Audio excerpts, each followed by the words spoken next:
ಹರಿಸುವ ಸಂಬಂಧ ಈಗಾಗಲೇ ಸರ್ವಪಕ್ಷ ಸಭೆ ನಡೀತಾ ಇದೆ. ಸಿಎಂ ಡಿಕೆ ಶಿವಕುಮಾರ್ ನೇತೃತ್ವದಲ್ಲಿ ಸರ್ವಪಕ್ಷ ಸಭೆ ಆರಂಭ ಆಗಿದೆ. ಈ ಸಭೆಯಲ್ಲಿ ಮಾಜಿ ಸಿಎಂಗಳು, ಕಾವೇರಿ ಭಾಗದ ನಾಯಕರು, ಕೇಂದ್ರ ಸಚಿವರು ಭಾಗಿಯಾಗಿದ್ದಾರೆ. ಮಾಜಿ ಸಿಎಂ ಬಿಎಸ್ವೈ ಬೊಮ್ಮಾಯಿ ಸೇರಿ ಹಲವರು ಸಭೆಯಲ್ಲಿ ಭಾಗಿಯಾಗಿದ್ದಾರೆ. ಕೇಂದ್ರ ಸಚಿವ ಎಚ್ಡಿ ಕುಮಾರಸ್ವಾಮಿ, ಸೋಮಣ್ಣ, ಶೋಭಾ ಕರಂದ್ಲಾಜೆ ಕೂಡ ಸಭೆಯಲ್ಲಿ ಭಾಗಿಯಾಗಿದ್ದಾರೆ. ಬಿಜೆಪಿ ನಾಯಕರು ಸೇರಿದಂತೆ ಕಾವೇರಿ ಭಾಗದ ನಾಯಕರು, ರಾಜ್ಯದ ಪ್ರಮುಖ ಸಚಿವರು ಈ ಸಭೆಯಲ್ಲಿ ಭಾಗಿಯಾಗಿದ್ದಾರೆ. ಇವತ್ತು ನಡೀತಿರುವಂತಹ ಈ ಸಭೆಯಲ್ಲಿ ತಮಿಳುನಾಡಿಗೆ ನೀರು ಬಿಡಬೇಕಾ ಬೇಡವಾ, ಈ ಆದೇಶವನ್ನ ಪಾಲಿಸಬೇಕಾ ಬೇಡವಾ, ಒಂದು ವೇಳೆ ಪಾಲಿಸಿದ್ರೆ ಮುಂದಿನ ಪರಿಣಾಮಗಳೇನು ಅನ್ನೋ ಬಗ್ಗೆ ಇವತ್ತಿನ ಈ ಸಭೆಯಲ್ಲಿ ಚರ್ಚೆ ಆಗ್ತಾ ಇದೆ. ದೃಶ್ಯಗಳಲ್ಲಿ ನೋಡ್ತಾ ಇದ್ದೀರಾ, ಕೇಂದ್ರ ಸಚಿವ HD Kumaraswamy, CM DK Shivakumar ಹಾಗೂ ಹಲವು ಬಿಜೆಪಿ ನಾಯಕರು ಈ ಸಭೆಯಲ್ಲಿ ಭಾಗಿಯಾಗಿದ್ದಾರೆ. ಬೊಮ್ಮಾಯಿ ಕೂಡ ಭಾಗಿಯಾಗಿದ್ದಾರೆ. ಸಿಡಬ್ಲ್ಯೂಆರ್ಸಿ ಹೊರಡಿಸಿರುವಂತಹ ಆದೇಶ ಸಂಬಂಧ ಇವತ್ತು ಸಭೆ ನಡೀತಾ ಇದೆ. ಈ ಸಭೆಗೆ ಬಿಜೆಪಿ ನಾಯಕರು ಭಾಗಿಯಾಗೋದಿಲ್ಲ ಅಂತ ಹೇಳಿದ್ರು. ಆದ್ರೆ ಸಭೆಯಲ್ಲಿ ಕೋರ್ ಕಮಿಟಿ ಬಳಿಕ ಬಿಜೆಪಿ ನಾಯಕರು ಕೂಡ ಭಾಗಿಯಾಗಿದ್ದಾರೆ. ಚರ್ಚೆ ಮಾಡಲಾಗ್ತಾ ಇದೆ. ರಾಜ್ಯ ಸರ್ಕಾರದ ನಡೆ ಏನಾಗಿರಬೇಕು, ತಮಿಳುನಾಡಿಗೆ ನೀರನ್ನ ಹರಿಸಬೇಕಾ ಬೇಡವಾ ಅನ್ನೋದರ ಬಗ್ಗೆ ಈ ಹೈ ವೋಲ್ಟೇಜ್ ಮೀಟಿಂಗ್ ನಡೀತಾ ಇದೆ. ಈ ಮೀಟಿಂಗ್ ನಲ್ಲಿ ಕೇಂದ್ರ ಸಚಿವ ಎಚ್ಡಿ ಕುಮಾರಸ್ವಾಮಿ ಸೇರಿದಂತೆ ಹಲವರು ಭಾಗಿಯಾಗಿದ್ದಾರೆ. ಸಿಎಂ ಡಿಕೆಶಿ ಪ್ರಾಸ್ತಾವಿಕ ಭಾಷಣದೊಂದಿಗೆ ಸರ್ವಪಕ್ಷ ಸಭೆ ಆರಂಭ ಆಗಿದೆ. ಕಾವೇರಿ ನದಿ ವಿವಾದ ನಮಗೂ ಹೊಸದಲ್ಲ, ನಿಮಗೂ ಹೊಸದಲ್ಲ. ಕಾವೇರಿ ವಿವಾದವನ್ನ ಮೈಗಂಟಿಸಿಕೊಂಡೇ ನಾವೆಲ್ಲ ಬೆಳೆದಿದ್ದೇವೆ. ರಾಜಕೀಯಕ್ಕಿಂತ ರಾಜ್ಯದ ರೈತರು, ಜನರ ಹಿತವೇ ನಮಗೆ ಮುಖ್ಯ ಅಂತ ಸಿಎಂ ಡಿಕೆ ಶಿವಕುಮಾರ್ ಹೇಳಿದ್ದಾರೆ. ಕುಡಿಯುವ ನೀರಿಗೆ ಮೊದಲ ಆದ್ಯತೆ ಅನ್ನೋದು ನಮ್ಮ ನಿಲುವು ಅನ್ನೋದನ್ನ ಸಭೆಯಲ್ಲಿ ಡಿಕೆ ಶಿವಕುಮಾರ್ ಪ್ರಸ್ತಾಪಿಸಿದ್ದಾರೆ. ನನ್ನ ನಿಲುವಿಗೆ ಸಂಪೂರ್ಣ ಸಹಮತ ಹೊಂದಿದ್ರಿ ಅಂತ ಭಾವಿಸ್ತೇನೆ. ಕೇಂದ್ರ ಸಚಿವರು, ಮಾಜಿ ಸಿಎಂಗಳ ಭೇಟಿಯಾಗಿ ಮಾತುಕತೆ ನಡೆಸಿದ್ರು.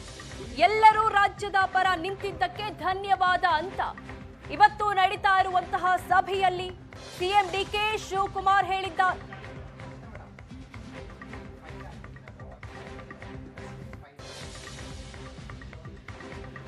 ಕಾವೇರಿ ನದಿ ವಿವಾದ ನಮಗೂ ಹೊಸದಲ್ಲ, ನಿಮಗೂ ಹೊಸದಲ್ಲ. ಕಾವೇರಿ ವಿವಾದವನ್ನ ಮೈಗಂಟಿಸಿಕೊಂಡೇ ನಾವೆಲ್ಲ ಬೆಳೆದಿದ್ದೇವೆ. ರಾಜಕೀಯಕ್ಕಿಂತ ರಾಜ್ಯದ ರೈತರು, ಜನರ ಹಿತವೇ ನಮಗ್ ಮುಖ್ಯ. ರಾಜ್ಯದ ಹಿತಕ್ಕಾಗಿ ರಾಜಕಾರಣ ಮರೆತು ಒಟ್ಟಿಗೆ ನಿಂತ ಇತಿಹಾಸ ಇದೆ. ಕುಡಿಯುವ ನೀರಿಗೆ ಮೊದಲ ಆದ್ಯತೆ ಅನ್ನೋದು ನಮ್ಮ ನಿಲುವು ಅನ್ನೋದನ್ನ ಇವತ್ತಿನ ಸಭೆಯಲ್ಲಿ ಡಿಕೆ ಶಿವಕುಮಾರ್ ಹೇಳಿದ್ದ. ನನ್ನ ನಿಲುವಿಗೆ ಸಂಪೂರ್ಣ ಸಹಮತ ಹೊಂದಿದ್ದೀರಿ ಅಂತ ಭಾವಿಸ್ತೇನೆ ಅಂತ ಸಭೆಯಲ್ಲಿ ಭಾಗಿಯಾಗಿರುವಂತಹ ನಾಯಕರ ಅಭಿಪ್ರಾಯವನ್ನ ಪ್ರಸ್ತಾಪಿಸಿದ್ದಾರೆ.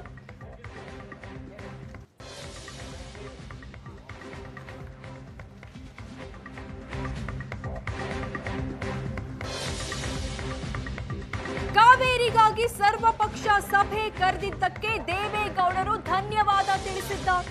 ಸಿಎಂ ಡಿಕೆ ಶಿವಕುಮಾರ್ಗೆ ಮಾಜಿ ಪ್ರಧಾನಿ ದೇವೇಗೌಡರು ಪತ್ರವನ್ನ ಬರೆದಿದ್ದಾರೆ.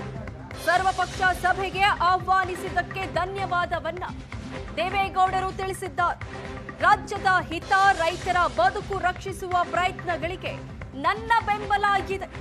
ವೈಯಕ್ತಿಕ ಹಾಗೂ ಅನಾರೋಗ್ಯದ ಕಾರಣದಿಂದ ಸಭೆಗೆ ಹಾಜರಾಗ್ತಾ ಇಲ್ಲ ಅನ್ನೋದನ್ನ ದೇವೇಗೌಡರು ಪತ್ರದಲ್ಲಿ ತಿಳಿಸಿದ್ದಾರೆ.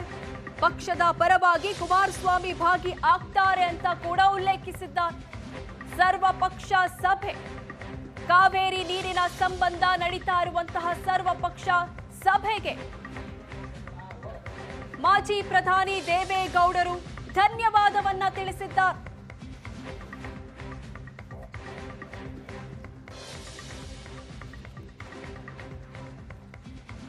ಇದ್ರ ಬಗ್ಗೆ ಹೆಚ್ಚಿನ ಡೀಟೇಲ್ಸ್ ಕೊಡ್ತಾರ ನಮ್ಮ ಪ್ರತಿನಿಧಿ ಮಾರುತೇಶ್ ಸರ್ವಪಕ್ಷ ಸಭೆಗೆ ಬಿಜೆಪಿ ನಾಯಕರು ಬರೋದಿಲ್ಲ ಅಂತ ಹೇಳಿದ್ರು. ಆದ್ರೆ ಈಗಾಗಲೇ ಎಲ್ಲರೂ ಭಾಗಿಯಾಗಿದ್ದಾರೆ. ಸರ್ವಪಕ್ಷ ಮೀಟಿಂಗ್ ನಡೀತಾ ಇದೆ.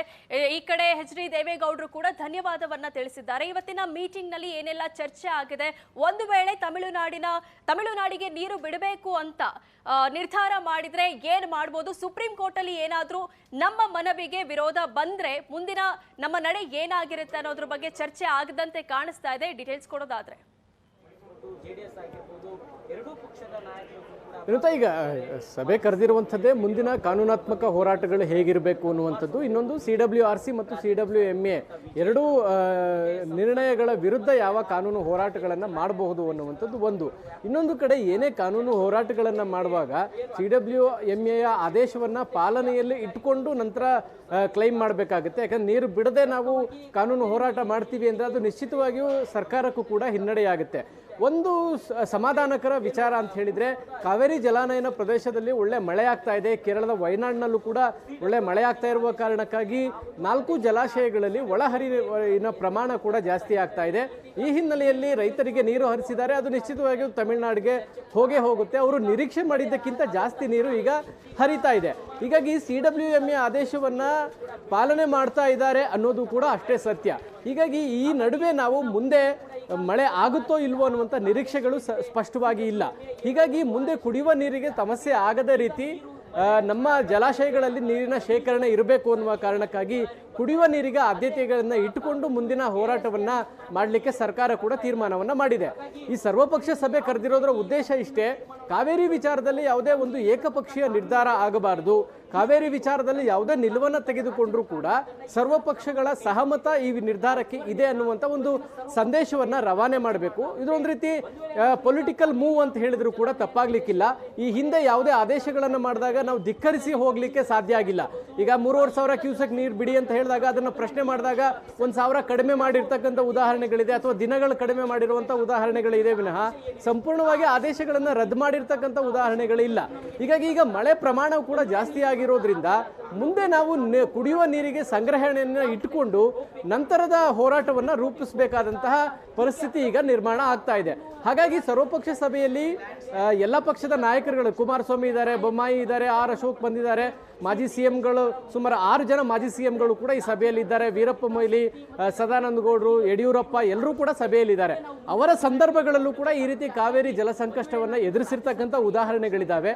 ಅವರು ಯಾವ ಸಲಹೆಗಳನ್ನು ಕೊಡ್ತಾರೆ ಅನ್ನೋದನ್ನು ನೋಡಬೇಕು. ಈಗಾಗಲೇ ಸಭೆ ಆರಂಭ ಆಗಿ ಸಭೆ ನಡೀತಾ ಇದೆ.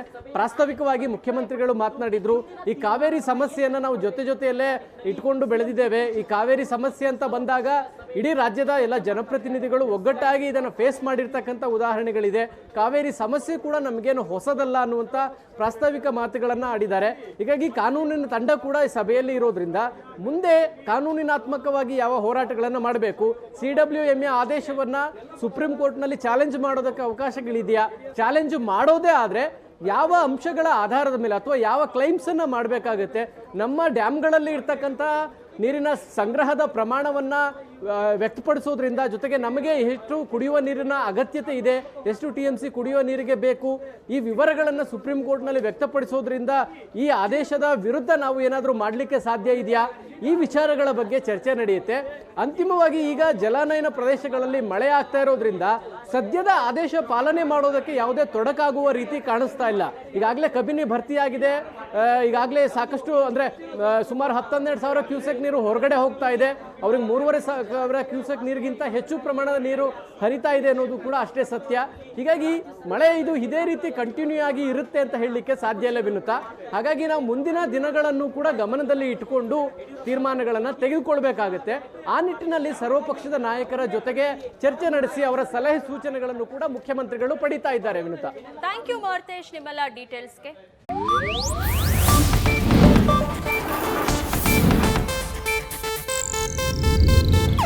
ಇದು ಏಷ್ಯಾನೆಟ್ ನ್ಯೂಸ್ ನೆಟ್ವರ್ಕ್ ಪ್ರಸ್ತುತಿ.